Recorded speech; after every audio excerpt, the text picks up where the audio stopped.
Hola, muy buenos días. Antes que nada quería agradecer a Monseñor por haberme invitado a participar y a compartir con ustedes en esta 39 Asamblea Diocesana y Parroquial de la Pastoral de Jujuy, a compartir juntos esta nueva instancia, ¿no? de reunión, de convocatoria. Qué lindo que podamos hacerlo desde el NOA.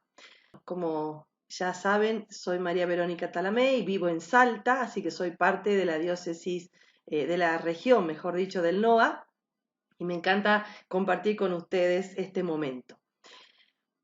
Bueno, sean todos muy bienvenidos. Vamos a comenzar entonces este encuentro que yo he titulado Iglesia Sinodal, Iglesia que discierne y decide. Y bueno, como todos saben, lo vamos a hacer en el marco de esta propuesta del Papa de Roma de un año, de un periodo para vivir la sinodalidad. Antes que nada, querría comenzar con una oración, que es la oración del Papa Francisco cuando inaugura, ¿no?, el sínodo de la sinodalidad, que creo que es la oración que nos debería mancomunar en este periodo a todos. En el nombre del Padre, del Hijo y del Espíritu Santo. Amén. Ven, Espíritu Santo. Tú que suscitas lenguas nuevas y pones en los labios palabras de vida, líbranos de convertirnos en una iglesia de museo, hermosa pero muda, con mucho pasado y poco futuro. Ven en medio nuestro para que en la experiencia sinodal no nos dejemos abrumar por el desencanto, no diluyamos la profecía, no terminemos por reducirlo todo a discusiones estériles. Ven, Espíritu Santo, Espíritu de amor, dispón nuestros corazones a la escucha. Ven, Espíritu de santidad, renueva al santo pueblo de Dios. Ven, Espíritu creador, renueva la faz de la tierra. Amén. ¿Qué les voy a proponer ahora? Miren, si tuviera que sintetizar todo lo que vamos a compartir, creo que esta frase de Juan Crisóstomo, esta sentencia, resume todo lo que es esta nueva terminología, ¿no? Todo lo que es el sínodo. Él dice simplemente así: sínodo es el nombre de la iglesia. ¿Qué quiere decir esto? Es lo que la define, es la identidad más íntima, más profunda, es su ser, es ella misma. El Papa Francisco, en este discurso, ¿no?, de la conmemoración de los 50 años de la institución del Sínodo de los Obispos, en octubre del 2015, retomaba estas palabras de Juan Crisóstomo y reforzaba con esta idea. Dice: el camino de la sinodalidad, dice el Papa, es el camino que Dios espera de la Iglesia del tercer milenio. En efecto, la sinodalidad es dimensión constitutiva de la Iglesia. De modo que lo que el Señor nos pide, en cierto sentido, ya está todo contenido en la palabra sínodo. Fíjense qué importante esta acentuación, ¿no?, que hace el Papa Francisco.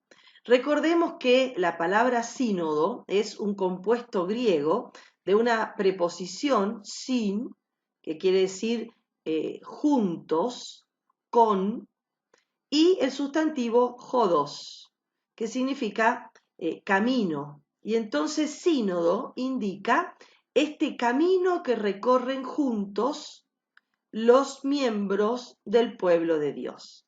Una palabra que sin duda ha cobrado actualidad en el magisterio de Francisco.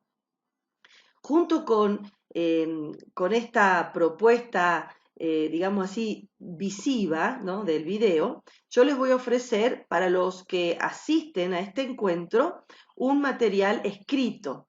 Así que quiero que sepan que todo lo que yo les voy a ir compartiendo lo van a tener por escrito, así después, si les sirve, pueden volver a leer o a profundizar algún punto que les haya parecido importante. Ojalá sea fecundo y muy provechoso. Un deseo personal, que ojalá toda esta movida sinodal, digámoslo de alguna manera, este modo sinodal, como se puso la iglesia ahora, sirva para volver a la iglesia, volvernos a cada uno de nosotros a nuestra verdadera y más profunda identidad, que además nos lleve a todos a una sincera conversión. Ya vamos a ver algunas actitudes sinodales, pero también algunos pecados contra la sinodalidad. Que ojalá este tiempo que nos propone el Papa intensivo nos sirva a la conversión, nos llame a la reflexión, al volvernos a preguntar sobre quién somos, quién soy como miembro de esta hermosa iglesia que Jesús nos convoca.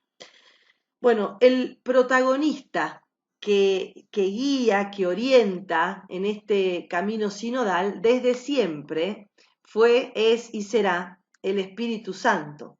Y entonces para contemplar desde la palabra de Dios esta actuación del Espíritu Santo en la vida de la iglesia, en la vida sinodal de la iglesia, sobre todo en los comienzos, qué mejor que nos dejemos iluminar por el libro de los Hechos de los Apóstoles, ¿no? Allí quedaron plasmados numerosos, muchísimos testimonios de momentos importantes en el camino de la Iglesia Apostólica, en los que el pueblo de Dios experimentó la cercanía, la comunión con el Espíritu Santo y también muchos momentos en los que miembros de la Iglesia fueron llamados a ejercer de forma comunitaria, también de forma personal, el discernimiento de la voluntad del resucitado.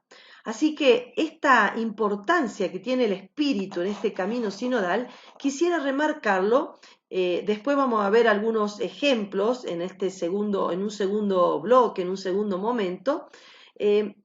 Quisiera remarcar este momento fundante de la iglesia primitiva, para que no solo en aquella primera comunidad eclesial, sino también en nosotros vuelva a llenarnos el Espíritu Santo de su presencia, de su persona. Así que los invito a que en este primer momento, en este primer bloque de reflexión, lo hagamos a partir de un texto que ustedes conocen perfectamente, pero volvamos a ver si podemos dejarnos penetrar por la fuerza del Espíritu a Pentecostés.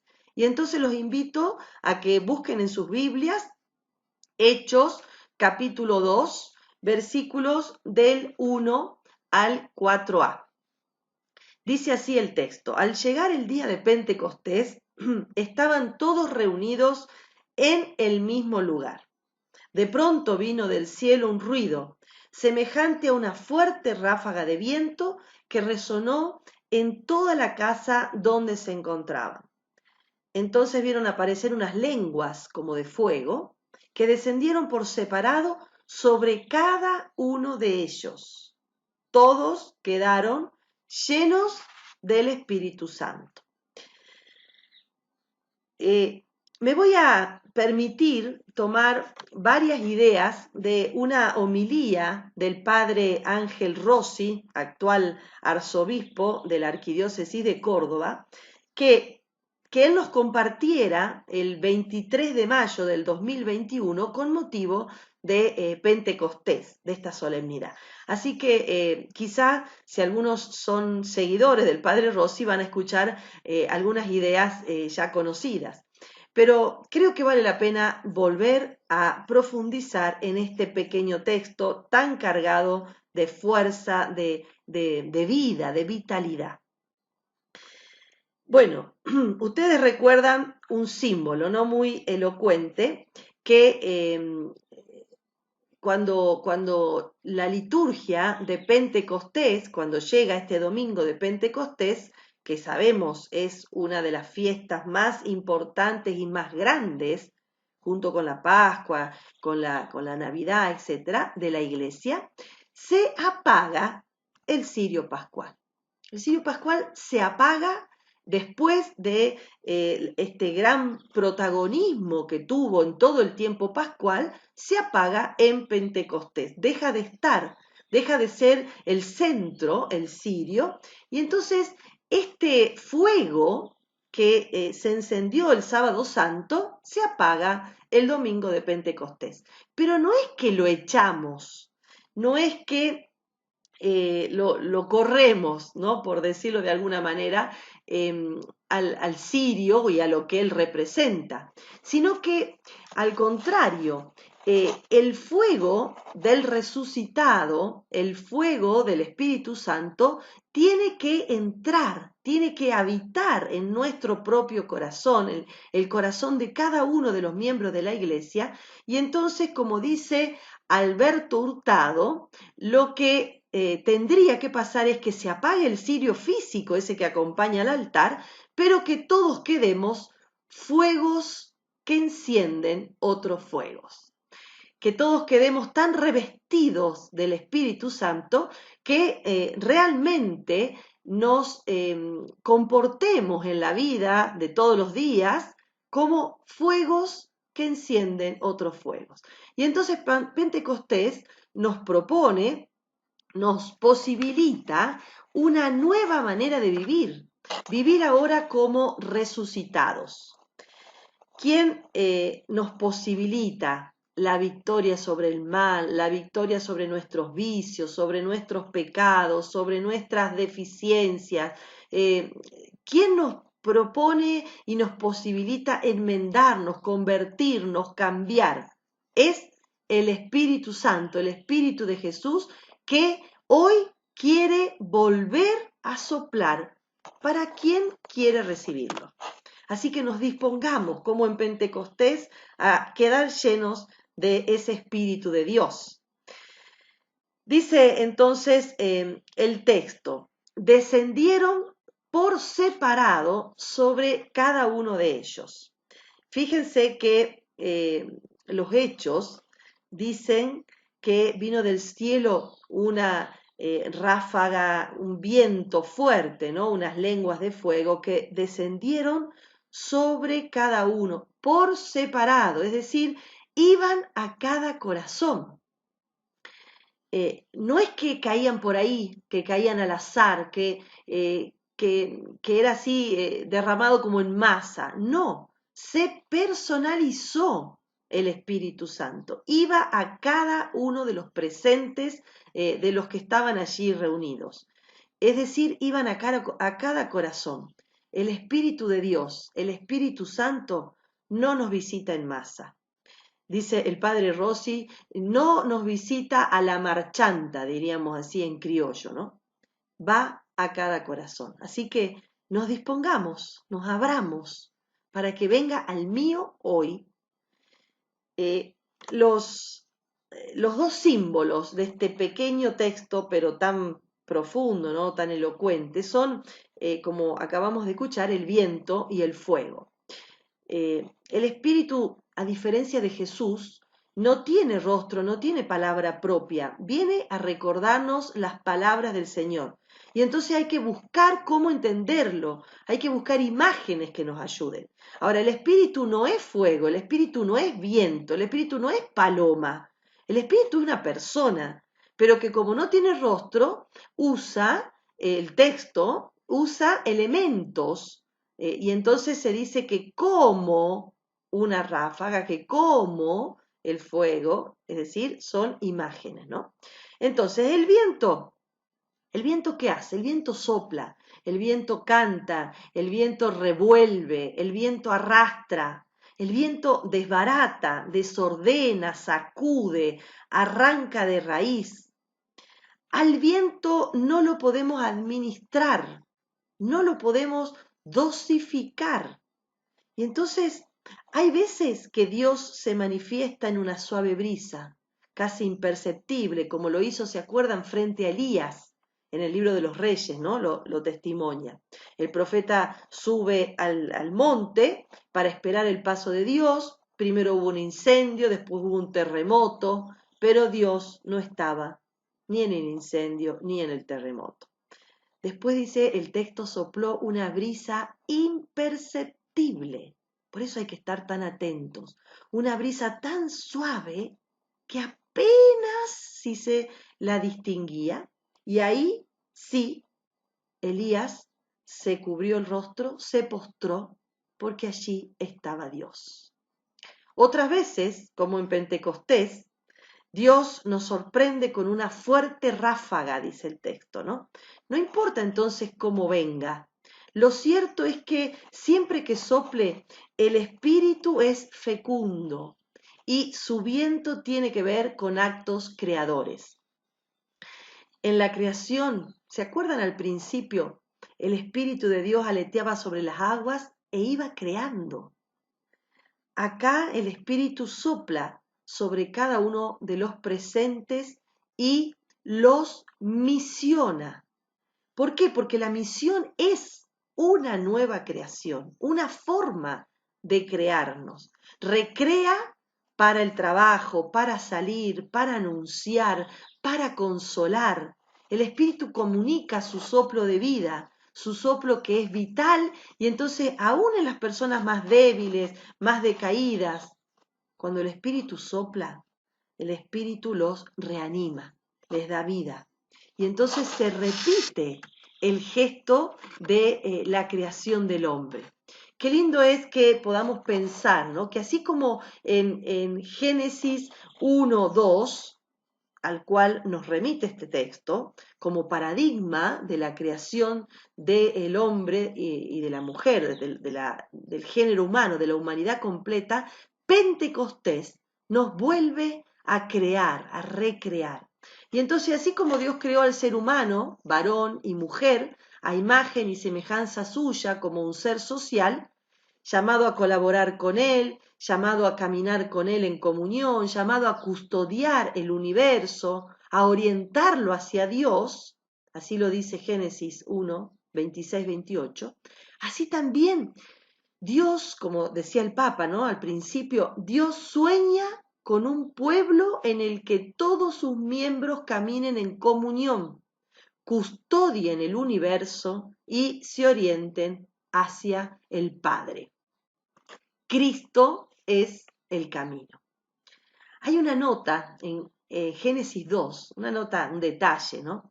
Que esta comunión de los orígenes, sin duda inspiradora del camino sinodal, ¿no? A la que fueron llamados todo hombre y toda mujer, tiene un detalle que nos podría ayudar a reflexionar. Me atrevería a decir que así como la madre de los vivientes fue creada de la costilla de Adán, y no de la cabeza para que lo domine, ni de los pies para que él esté subordinada, así también la Iglesia está llamada a vivir la amistad, la reciprocidad, la alteridad, la complementariedad entre sus miembros, que obispos, sacerdotes, diáconos, religiosos, laicos, todos los bautizados y también los de entre comillas, fuera de la iglesia, los periféricos, también todos. Dios nos invita desde el principio, con aquel gesto simbólico de la costilla, a vivir la comunión, no la subordinación ni la prepotencia, ni, digamos así, la dominación. Lo pensemos, un detalle, ¿no? Para reflexionar. Bueno, y entonces otro símbolo que nos ofrece el texto es el del fuego. Una imagen de la irrupción del Espíritu son estas lenguas como de fuego, pero que no es un fueguito decorativo, ¿no? No es una llamita suave de una chimenea privada, no, es el fuego que habla de una nueva creación. Es el fuego que nace de un colosal, de un incendio, podríamos decir, porque el espíritu es así, viene a incendiar una pasión. Viento y fuego entonces son incontrolables, son imprevisibles, no son programables. Eso es lo que a veces nos molesta, ¿no? Que no podemos dominar y programar al Espíritu Santo. Irrumpe. Podríamos pensar en una iglesia, en un mundo, en una familia, con tantas manifestaciones de Dios sorpresivas que nos podrían ayudar a pensar que así es como obra tantísimas veces el Espíritu Santo, que no lo podemos manejar. Bueno, ahora bien, tan importante es el Espíritu Santo que les propongo nos detengamos un ratito a ver qué nos dice la Sagrada Escritura sobre el Espíritu Santo. ¿Qué efectos produce en la persona que lo recibe? ¿Qué significa quedar llenos del Espíritu Santo? En concreto, ¿qué significa? Bueno, como podemos saber, eh, como seguro sabemos, ¿no? El Espíritu Santo es el mismo aliento, el mismo amor del Padre y del Hijo, la misma vitalidad del resucitado. Es el don que viene del resucitado y que nos hace posible toda acción misionera. Solo ungidos por el Espíritu podremos llevar la buena noticia, podremos anunciar la liberación a los que están cautivos, podremos consolar a los que están afligidos, podremos liberar al oprimido, sanar al enfermo. Eso lo dice el mismo Jesús, ¿no? Cuando nos presenta en Lucas 4, allá en la sinagoga de Cafarnaúm, ¿se acuerdan? El plan, el proyecto que tiene Jesús para esta vida pública, nos da todas estas como creativamente estas funciones para las que vino, y todo comienza ese día ungido por el Espíritu, citando a Isaías. ¿Se acuerdan ese texto tan hermoso de Lucas 4, ¿no? Es decir, sin el Espíritu no podemos pronunciar ni una sola palabra de aliento, de consejo, de fortaleza, y no podemos llevar a cabo ninguna obra de amor que la creatividad de Dios nos proponga. Por eso, en una palabra o en poquísimas palabras, solo gracias al Espíritu podemos dar vida y vida en abundancia. Así que si queremos caminar juntos y que la iglesia realmente viva su propio Pentecostés, su renovación, su plenitud del Espíritu, sí o sí tenemos que invocarlo, tenemos que desearlo. Pentecostés, me atrevería a decir con el Padre Ángel, es un trasplante del resucitado, un trasplante de vitalidad, de amor, de iniciativa de bien, de perdón, de ardor misionero, un trasplante. Así que nos dispongamos. Si nos acercamos a los textos de San Juan y aún más a los textos de Pablo, descubrimos una gran riqueza de lo que significa quedar llenos del Espíritu. Para un cristiano recibir el Espíritu tiene muchísimas consecuencias y trae muchísimos beneficios. Yo les voy a nombrar algunos. Ya sabemos que, por ejemplo, ¿no? Juan capítulo 3, cuando Jesús habla con Nicodemo, le dice que hay que nacer de nuevo, que hay que nacer de lo alto si quiere entrar en el reino. Después Juan 4, cuando habla con la samaritana, le dice que para adorar al Padre hay que hacerlo en espíritu y en verdad, y esos son los adoradores que busca el Padre. Es decir, San Juan habla del espíritu acá, allá, pero en donde más se concentra a compartirnos las funciones del Paráclito en el cristiano es en los capítulos 14, 15 y 16, que les recomiendo después lo lean con tranquilidad. Pero les doy algunas pautas de lo que dice en esos capítulos. En el 14 dice que el Paráclito, este modo de ser del Espíritu, ¿no? Que es estar siempre con nosotros. Esa es su función principal, que nos enseña y que nos recuerda todo lo dicho por Jesús, que da testimonio de Jesús, que prueba al mundo dónde está el pecado, dónde está la justicia, cuál es el juicio, que nos introduce en la verdad completa. Bueno, estas son algunas de las funciones que, según San Juan, tiene el Espíritu, que hace el Espíritu en el cristiano que lo recibe. quedar llenos del Espíritu para San Juan, entonces, quiere decir, entre otras cosas, esto que acabamos de ver. Pero, si quisiéramos completar este abanico, siempre limitado, ¿no? Porque al Espíritu nunca lo vamos a poder contener ni describir totalmente, les propongo que nos vamos a los textos de Pablo. San Pablo abre, concretiza, sintetiza los efectos, la funcionalidad del espíritu en el cristiano de una manera increíble, ¿no? Y fíjense, dice que el amor de Dios, dice Romanos 5, ha sido derramado en nuestros corazones porque el Espíritu Santo nos ha sido dado. O sea que lo primero que podríamos decir hace el Espíritu, según Pablo, llenar nuestros corazones, llenarnos del amor de Dios. Vivifica y da la madurez. Hay muchos textos, ¿no? En el que Pablo nos dice que el que siembra en su carne, de la carne cosecha corruptibilidad, en cambio el que siembra en el espíritu, del espíritu cosecha vida eterna. Eso nos dice Gálatas 6, o nos dice que la ley mata, el espíritu da vida. Segunda Corintios. Bueno, la vida es un proceso, ¿no? Que tiene su iniciación y que después va recibiendo las primicias del espíritu. Pero se llega a la madurez, por eso les decía, el espíritu da la madurez al cristiano, cuando se vive y se camina según el espíritu. Así lo dice Primera de Corintios. Todos estos textos los tienen en el apunte que acompaña esta instancia. Así que tranquilos, lo que importa es que nos quedemos con esta fuerza del espíritu que quiere hoy derramarse en nosotros. ¿Qué otra cosa, dice Pablo, hace el espíritu cuando entra en el corazón de un cristiano? Nos hace templos de su presencia, nos hace inhabitados, ¿no? Por él. Todo termina siendo uno con él, cada cristiano. Así que es lindo sabernos inhabitados. Los padres hablaban de la deificación. Fíjense qué bonito, de la inhabitación, el espíritu que está en nosotros y nosotros somos sus templos. Bueno, también sabemos, ¿no? Nos hace hijos, nos hace herederos de Dios. Todos los que queden guiados por el Espíritu de Dios, dice Romanos 8, son hijos de Dios porque no hemos recibido un espíritu de esclavitud, no, sino habéis recibido un espíritu de adopción. Por eso clamamos Abba, papá.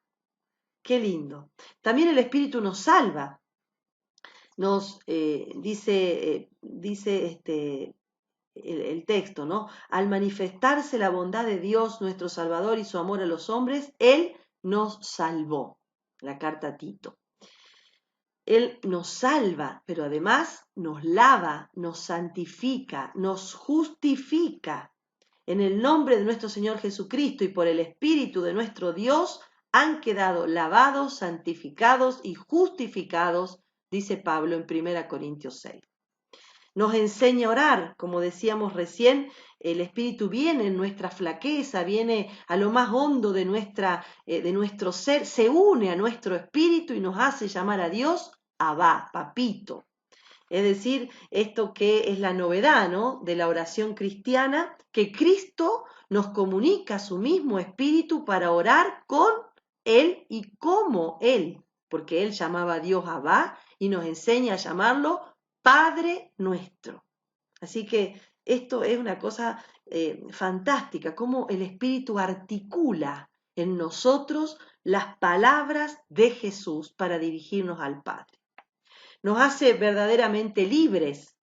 El Espíritu le da libertad al cristiano, ¿no? Y ahí donde está el Espíritu, ahí hay libertad.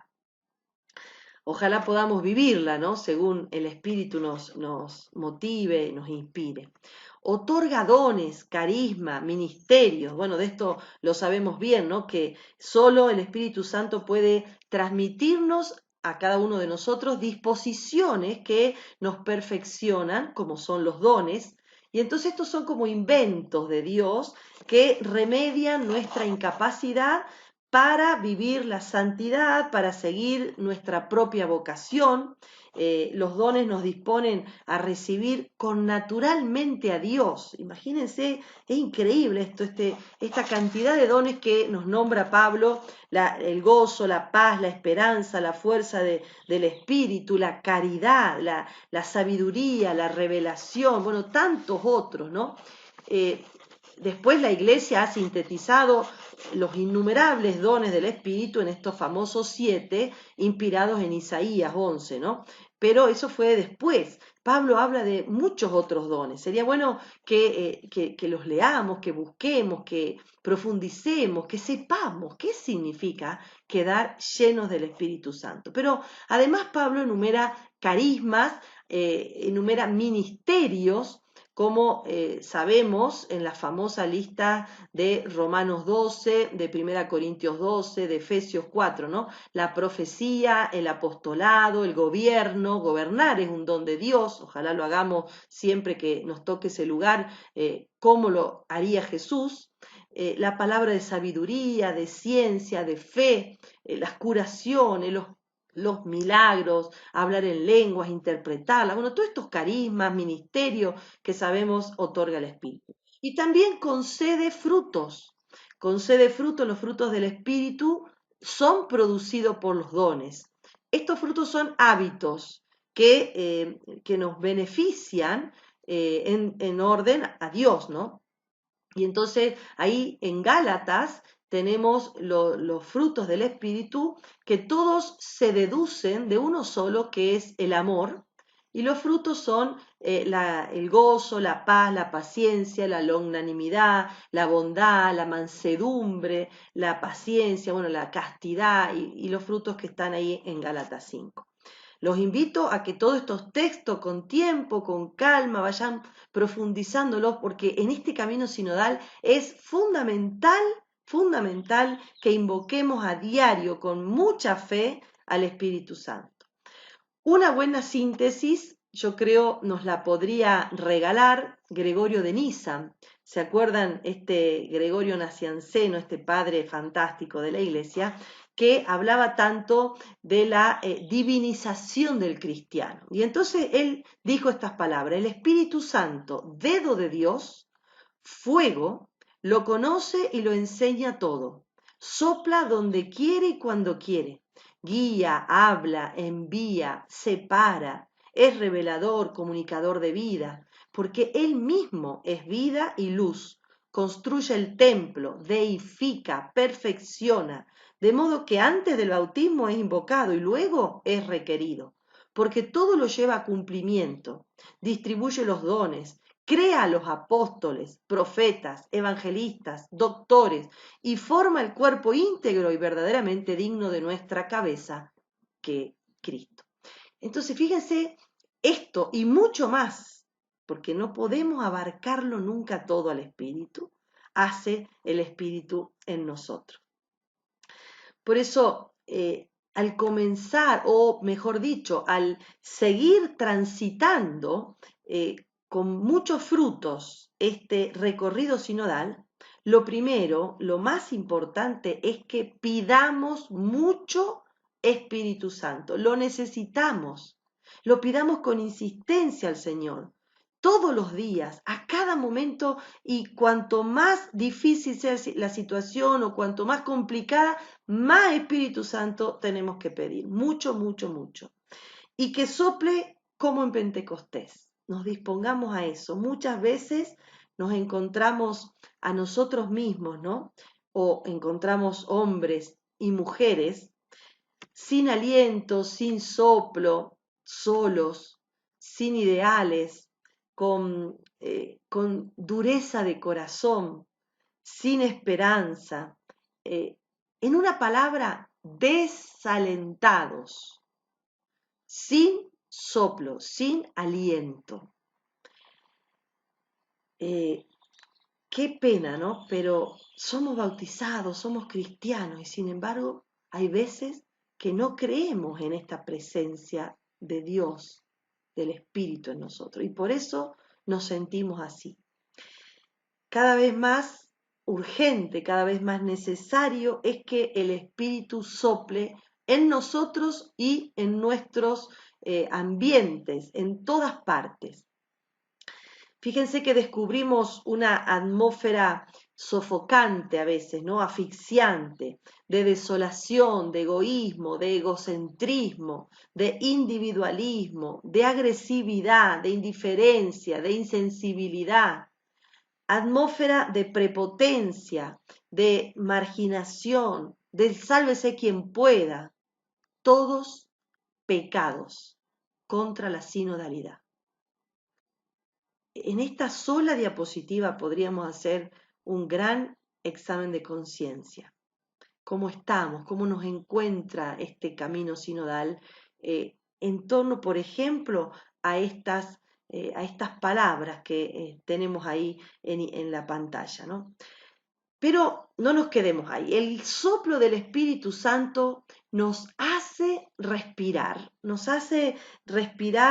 el sano y puro aire de verdad, de optimismo, de alegría, de esperanza.